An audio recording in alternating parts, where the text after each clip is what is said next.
Vamos fazer uma abertura aqui para ficar registrado, então. Da mesma forma que um dia o Robson passou por aqui, a gente está escrevendo uma história juntos, eu espero que você também faça parte da construção de novas histórias. E para isso, eu quero te pedir para falar seu nome e sobrenome, para que você seja lembrado pelo seu nome completo. Então, Daniel.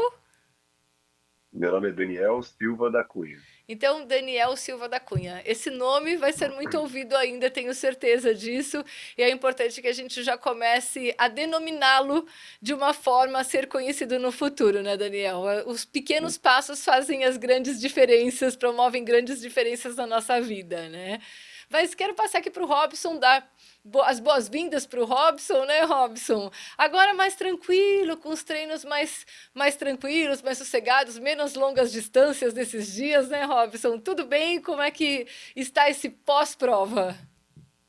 Tudo bem, voltamos a treinar, né? Agora alguns objetivos diferentes aí para o segundo semestre. A ideia é fazer melhores marcas, né? Nas distâncias menores, de 5 e de 10. Não significa que é fácil, né? Porque por mais que seja menos distância, a gente tem que correr mais rápido, né? Então, os treinos são de mais intensidade, né?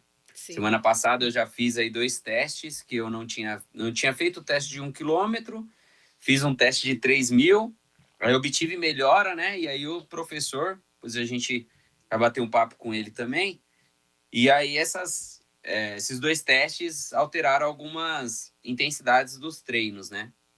Mas é isso, acho que feliz aí com o aceite do Daniel, é um cara que eu gosto muito, né? E como ele falou, a gente se conhece através da Mariana, né? Que ele foi intérprete dela na faculdade. Só que assim, ele me seguia e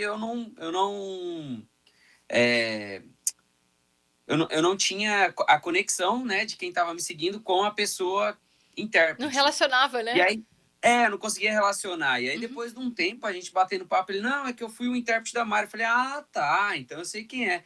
Aí a gente trocou, peguei o contato do WhatsApp para facilitar ali a conversa e fico feliz aí dele ter aceitado o convite para a gente bater papo hoje. Só mata uma curiosidade, agora que você está nesse tempo de treinamento para provas mais curtas, quanto tem sido a distância semanal? Se você estava batendo em 130 quilômetros por semana, agora você está batendo em quanto pós-maratona? É, o professor falou até que a gente conversou com a Bruna, né, que me passou os treinos de força, Uhum, e ele falou que vai ficar na média vai ficar assim, entre 60 e 90. Então acho que não vai atingir 100 quilômetros, né? uhum. Mas essa semana passada foi 59, essa semana acho que é 60 também. Então vai ter mais ou menos essa média aí, daqui Mas pro final agora do ano. o volume já está crescendo, né? 90, muita gente que faz ciclo de maratona faz 90 por semana e não É, 130, né? O Daniel acho que faz maratona com um ciclo disso aí, 80, 90. Eu nunca cheguei a 90. Eu fiz esse ciclo, até falei pro Robson, Robson, meu ciclo foi minhas semanas maior, minha semana maior foi 82, se eu não me engano. Minha média ficou 65, 70. Meu volume foi muito baixo ainda, né? Até falei, o Robson falou, nossa, é muito baixo mesmo. É, Eu consegui. acho que isso também varia muito de perfil para perfil, né? Enfim, de estratégia para estratégia. Então, isso é Sim. algo muito particular e varia muito de técnico para técnico também, né? Alguns têm uma linha de conduta, outros têm outra, enfim, mas era uma curiosidade.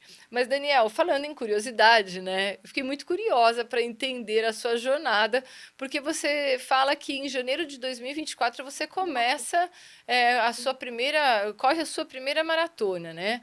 Mas e antes disso? Você praticava algum esporte? Você corria? Você gostava? Você cresceu vendo alguém praticar algum esporte? Conta um pouquinho pra gente de onde surgiu do nada um maratonista. Então, assim, eu gostava muito de jogar bola, né? Um dos fatores que me levava, assim, eu era rápido Uhum. na quadra, os caras falam, meu, você não para de correr, você corre pra lá, eu vejo você tá no ataque, eu vejo você tá na defesa. Então eu tinha né, eu gostava de jogar bola, né? Eu jogava uma, duas vezes por semana. E aí, assim, me despertou o interesse, né? Um amigo me apresentou a corrida de rua, um outro amigo. E aí eu fiz minha primeira prova em janeiro de 2024, que é uma prova aqui da cidade de São Caetano, que é a prova de Reis, né? 10 quilômetros. Aí eu corri Na verdade, esse amigo iria correr comigo, só que ele teve um imprevisto, né, pela manhã, e eu acabei correndo sozinho. Eu adorei aquele movimento, várias pessoas correndo, buscando, né, bater o seu tempo, melhorar as condições de saúde, né, sair do sedentarismo, e isso me despertou um interesse muito grande. E aí eu comecei a treinar, comecei a treinar sozinho, né, não tinha treinador no início, né, comecei a correr, criar o hábito de correr durante a semana e ainda conciliava com futebol, mas aí depois eu tive que escolher entre um e outro, né? Por conta de lesão, né? Para evitar lesão, joelho, Sim. tornozelo, então acabei saindo do futebol e focando somente na corrida. E o que te motivou a fazer essa migração?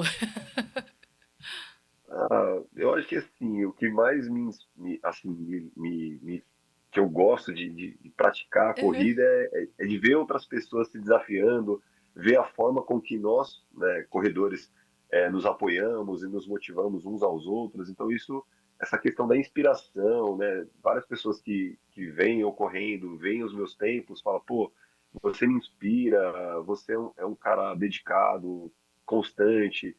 Então, isso me levou a migrar para a corrida, né? Da possibilidade que a corrida tem de proporcionar esse momento de inspiração, de motivação para outras pessoas, né? Ah, pô, não corria, não fazia nenhum tipo de atividade e ver você postando, fazendo as suas provas, ganhando medalha, enfim. E aí isso me despertou um maior interesse aí na corrida, né? E me fez migrar do futebol para a corrida, né? E aí, em janeiro de Literalmente. 2024, você fez sua primeira prova de 10 quilômetros, então. 10 quilômetros. Minha primeira prova foi de 10 quilômetros. E quando o Robson chega nessa história? O Robson chega mais ou menos acho que em abril, né, uns 2 meses antes da Maratona do Rio, mais ou De menos. 24? Robson, de 25. 25, um ano depois. Um ano, acho que foi um ano, né, Robson? Acho que foi isso. Eu acho, eu acho, cara, que A gente foi foi. conversando. Eu acho que foi uns.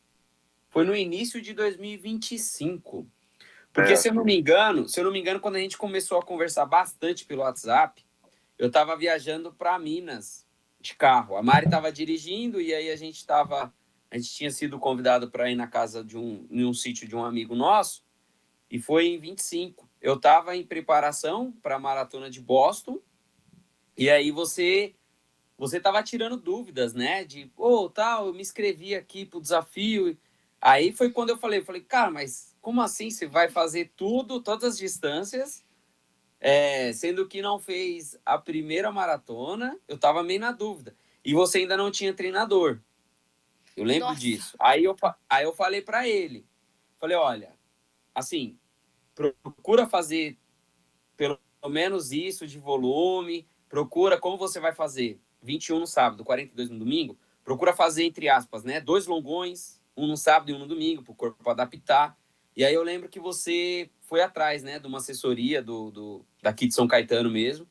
sim. E aí, assim, iniciou com eles, mas se eu não me engano foi no início ali de 2025 que a gente começou a trocar ideia. quer Acho que dizer, foi isso mesmo. Em 2024, assim, eu fiquei nas provas curtas, assim, eu fiz uma loucura, né? Acho que até as pessoas que me seguem e que eu acabo conversando, eu falo para não fazer o que eu fiz, né?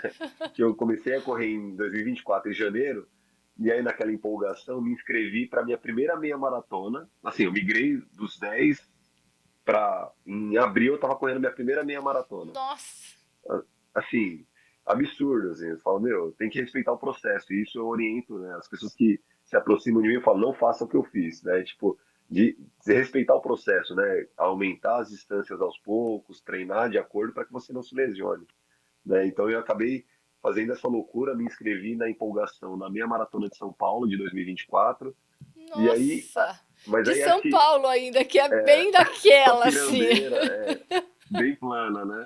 E aí, assim, acho que essa prova foi uma virada de chave para mim, porque eu não treinei o que eu deveria treinar para essa prova, eu estava sem treinador, né? Não sabia o que era treinar, não sabia o que era fazer os estímulos corretos, né? Intervalado, fartlek, os longões, né? Para chegar numa prova de longa distância bem preparado. Então eu acabei fazendo essa prova e foi uma virada de chave, porque eu fiz um tempo muito bom, né? Para a primeira meia maratona eu fiz 1 hora 29 e 48. Ah, Então Eu já fiz um No sub 1h30 na minha primeira meia maratona, e é uma meia maratona difícil, né? Um percurso, né, bem muito. desafiador. E aí eu falei, pô, eu acho que eu tenho talento, eu acho que se eu melhorar e treinar corretamente, eu acho que eu tenho muitas chances de melhorar o meu tempo, melhorar a minha performance na corrida, né? Então, e essa foi uma virada de chave, que aí eu fui, né, ao decorrer do ano, eu fui procurar uma assessoria, uma orientação, e aí eu acabei entrando numa assessoria para me preparar para outros desafios. Tanto é que nesse ano de 2024 eu foquei praticamente, eu fiz essa meia, e durante o ano todo eu foquei nas provas de 5 e 10. Eu me inscrevi no circuito das estações, eu fiz todas as Uhum. estações daquele ano, buscando o pódio, e aí eu consegui o meu segundo pódio, né, em terceiro colocado nos 10K na etapa verão do circuito das estações em 2024. Então foi aí que eu falei, agora eu vou focar agora nas longas distâncias. Foi o que eu fiz aí em 2025, fiz minha primeira meia maratona, fiz minha primeira maratona, né, no Rio, e fiz outras meia maratonas aí durante o ano.